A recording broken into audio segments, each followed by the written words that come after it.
Hello everyone.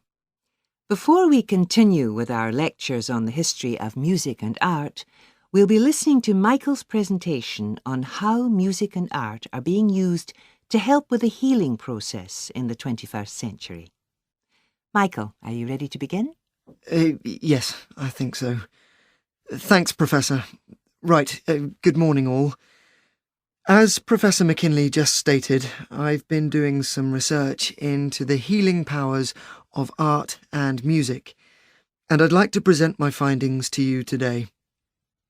I intend to demonstrate the positive effects of music and art on patients' emotional, social, as well as physical well-being. Let's begin by going back in time to the most famous of nurses, Florence Nightingale. Way back in 1860, Florence Nightingale wrote in her Notes on Nursing that brightly coloured flowers and art helped her patients to recover more quickly.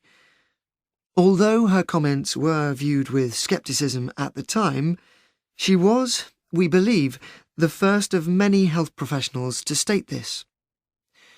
Over the following years, there were many other studies that tried to prove that a link between art, music, and health exists, but very few of them were strictly controlled, so the results were variable and therefore unreliable.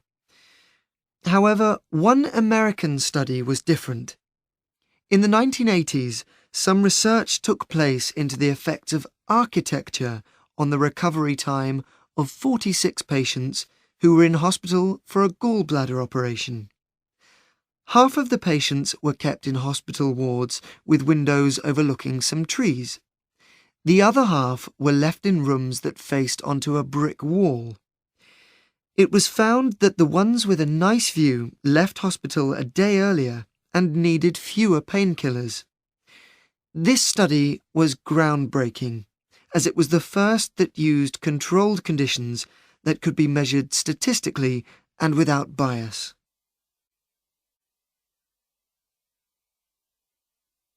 Now, I'd like to bring you up to date and take a closer comparative look at 3 research projects on 3 very different types of patient. The first monitored the health of unborn babies. In the study, which took place at a hospital in London, babies were played live music and their heart rates were monitored. A healthy baby's heart would beat around 110 to 160 times a minute. But researchers found that their heart rate increased by up to 15 beats a minute on average, without the mother's pulse changing. This is a good sign that the baby is healthy.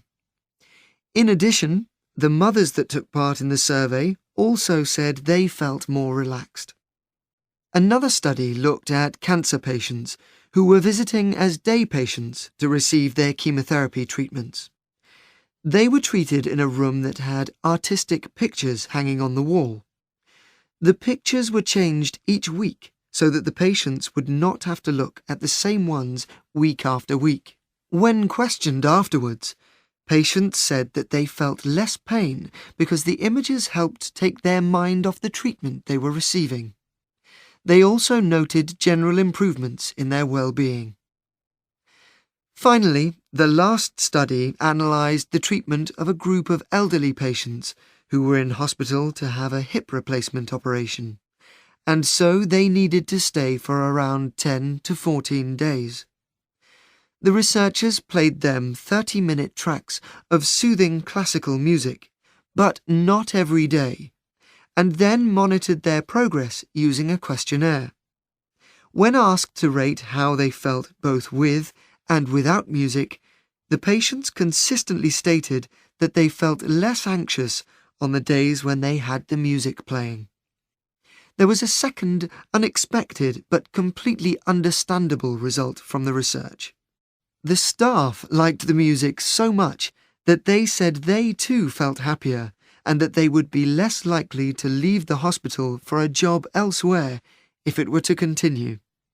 Now that has to be a good thing, which will also have a positive effect on the quality of the treatment patients receive.